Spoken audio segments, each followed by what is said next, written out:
کیا کبھی ہم نے اپنے بچوں کے ساتھ، کیا ہم نے کبھی اپنے اسٹاف کے ساتھ، کیا ہم نے کبھی اپنے رفقا کے ساتھ یہ بات کی کہ بھائی کبھی کوئی غلطی ہو گئی ہے تو معاف کر دینا، مجھ سے حق نکلتا ہو تو لے لینا؟ ارے ہمیں تو پتا ہوتا ہے کہ ہم نے کسی کا دل دکھایا ہے، ہم تو جانتے ہوتے ہیں کہ ہم نے کسی کو ڈانٹا ہے، مگر ہمیں لگتا ہے میں سیٹ ہو کر اپنے نوکر سے معافی مانگوں، میں شوہر ہو کر اپنی بیوی سے معافی مانگوں، ایک غریب انسان سے معافی مانگوں۔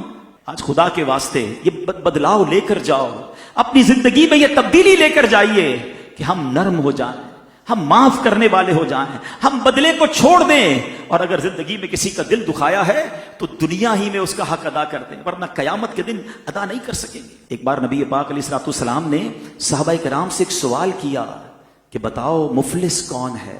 حدیث کا خلاصہ ہے۔ اب میں یہی سوال آپ سے کروں کہ پور کون ہے، مفلس کون ہے؟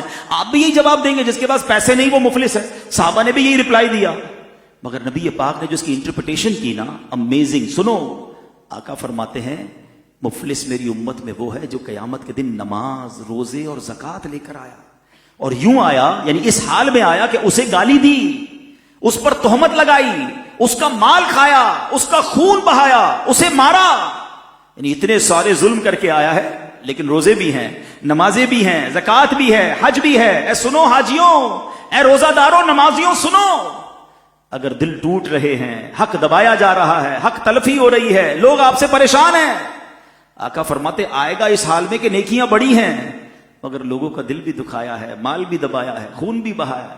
آقا فرماتے وہ لوگ کھڑے ہو جائیں گے اور اللہ سے عرض کریں گے مولا ہمارا حق دلا۔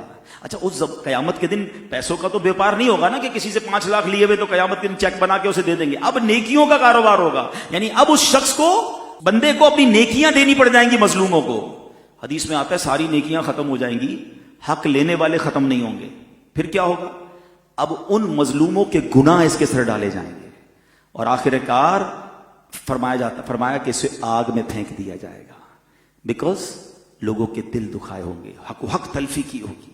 تو اے میرے پیارے اسلامی بھائیوں، یقیناً ہمیں نمازی بننا ہے، ہمیں روزے بھی رکھنے ہیں، ہمیں حج بھی کرنے ہیں، زکاتیں بھی دینی بہت ضروری، یہ فرائض ہیں، مگر حقوق العباد کو دیکھیے۔ اگر آپ نے کسی سے کوئی دشمنی رکھی ہوئی ہے، کسی رشتہ دار سے رشتہ داری بلا کسی وجہ شرعی کاٹی ہوئی ہے، کوئی دوستی ختم کی ہوئی ہے، جانا آنا ختم کیا ہوا، تھوڑی سی لائف ہے یار، معافی کر دیں۔ شب قدر ہو، شب برات ہو، آپ جب پڑھتے ہیں کہ یہ مغفرت کی راتیں ہیں، اس پہ ایک لسٹ آتی ہے کہ سب بخشے جائیں گے، حدیثوں میں آتا ہے یہ چند بد نصیب نہیں بخشے جائیں گے، ان سب میں رشتہ داری کاٹنے والا ہوتا ہے۔ یعنی کتنا بڑا گناہ ہے کہ مغفرت کی راتوں میں بھی نہیں بخشا جاتا۔ کم از کم فون کر کے کوئی رشتہ دار ہے، کوئی دوست ہے، یار بس ختم کرو، دل ملا لیتے ہیں، میری طرف سے کوئی برا لگا ہو تو معاف کر دینا۔ اچھا، ہو سکتا ہے آپ میں سے کسی کے ذہن میں خیال ہے کہ یار غلطی تو اس کی تھی، میں معافی کیوں مانگوں؟ کوئی بات نہیں، ہماری میمنی میں ایک جملہ کہتے ہیں نا، جو نمیوں وہ اللہ کے گمیوں۔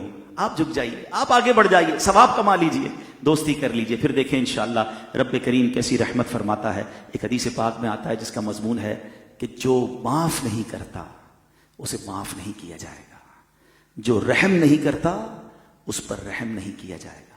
ہم معاف کریں اس نیت کے ساتھ کہ اللہ میں نے تیرے بندوں کو معاف کر دیا، اے کریم تو سب سے بڑا معاف کرنے والا ہے، آج تو میرے گناہ معاف کر دے، پھر دیکھیں کیسے رحمت کی نگاہ ہوتی ہے۔